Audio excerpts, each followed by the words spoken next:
Hello दोस्तों, आप सभी का स्वागत है मेरी यूट्यूब चैनल फार्मा ग्लिम्स पे।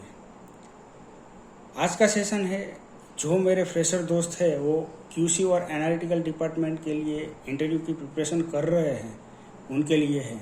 तो इस सेशन में आपको क्या क्या प्रिपरेशन करना है, क्या क्या ध्यान रखना है और किस तरह से आपको कॉन्फिडेंट होकर इंटरव्यू देना है, उसके रिलेटेड मैं आपको इन्फॉर्मेशन देने वाला हूँ। तो पूरा वीडियो ध्यान से देखिए।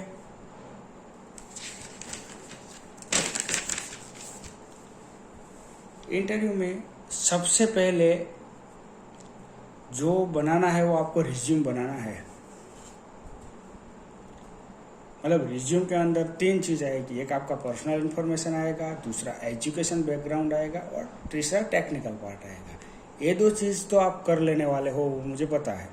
तीसरा टेक्निकल पार्ट में अगर आप फ्रेशर हो तो आपको कौन कौन से इंस्ट्रूमेंट आते हो और आपने कौन कौन से इंस्ट्रूमेंट कॉलेज में सीखे हैं। फॉर एग्जांपल HPLC हो गया, UV हो गया, डिसोल्यूशन एपरेटस हो गया, KF ऑटोराइटर हो गया एंड फ्राइबिलिटी एपरेटस हो गया।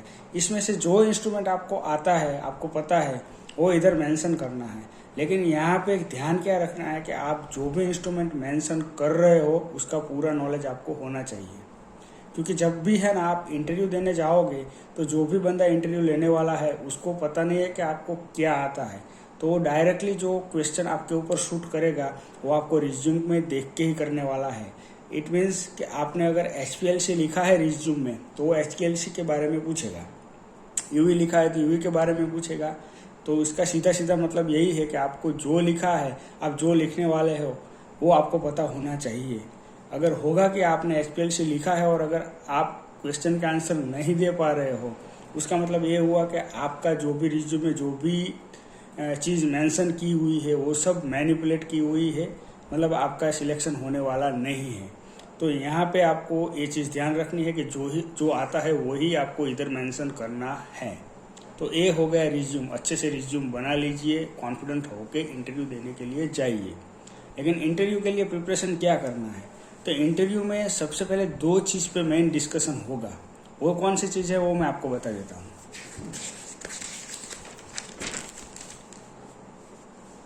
सबसे पहला वेरी फर्स्ट, एक्सपीरियंस बंदा हो या फ्रेशर बंदा हो, आपको पहले आपका सेल्फ इंट्रोडक्शन ही पूछे जाने वाला है।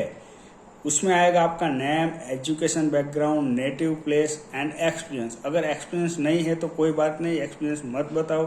लेकिन ये 30 चीज़ आपको कॉन्फिडेंसली ऐसे बताना है कि आपका फर्स्ट जो इंटरव्यू का स्टार्टअप है वही वेरी कॉन्फिडेंटली स्टार्टअप मिले और आपका कॉन्फिडेंस भी बूस्टअप हो।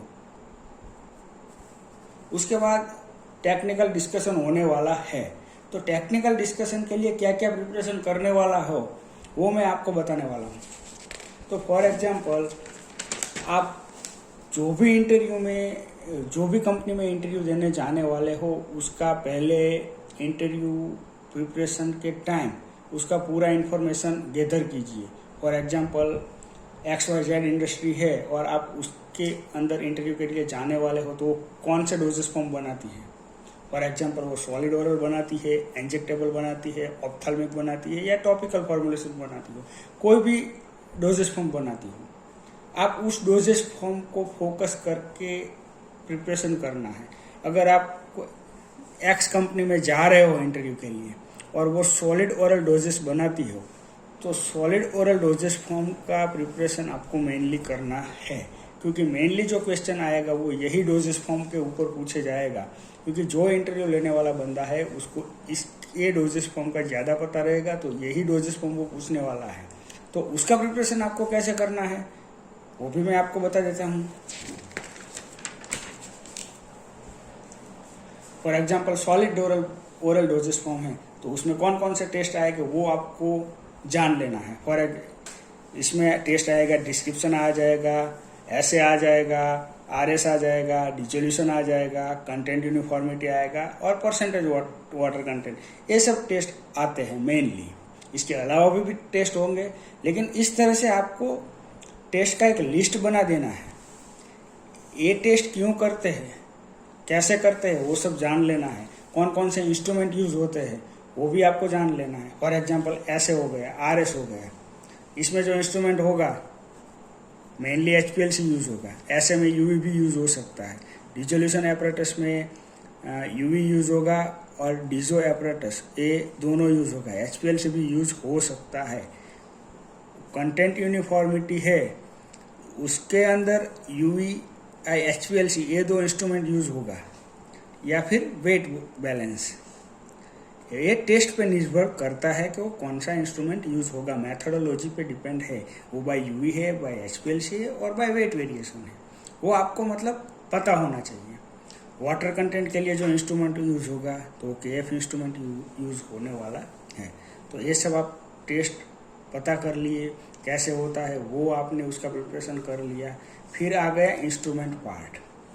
For example HPLC, UV, KF, ये सब जो इंस्ट्रूमेंट है उसका प्रिपरेशन में आपको सबसे पहले सबका प्रिंसिपल पता होना चाहिए।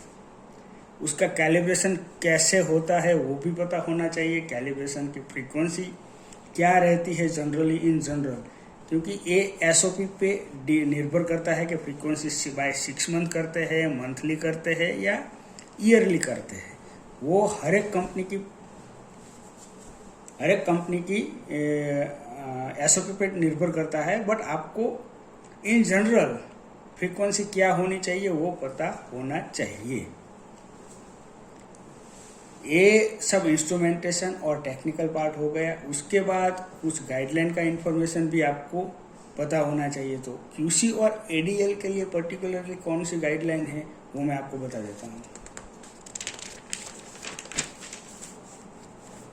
तो अगर आप ADL में या QC में इंटरव्यू के लिए जा रहे हो तो फर्स्ट स्टेबिलिटी की जो ICH गाइडलाइन है वो आप पूरा पढ़ लीजिए। ये आना ही चाहिए। कौन सी कंडीशन होती है, क्या टेम्परेचर, ह्यूमिडिटी कौन कौन सा होता है, पर्टिकुलरली कौन कौन से डोजेस के लिए, वो सब जान लीजिए।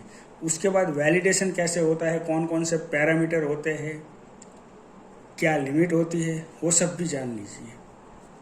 तो मतलब इस तरह से आप इंटरव्यू का प्रिपरेशन करोगे तो मैं 100% गारंटी दे सकता हूँ कि आप इंटरव्यू क्रैक करने वाले हों।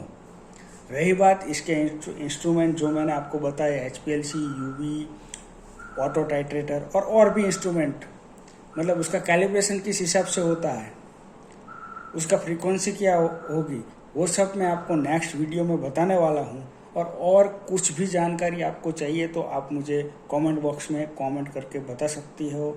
और आप आशा करता हूँ कि आप मेरी चैनल से जुड़े रहेंगे, तो सब्सक्राइब कर लीजिए please. Thank you very much.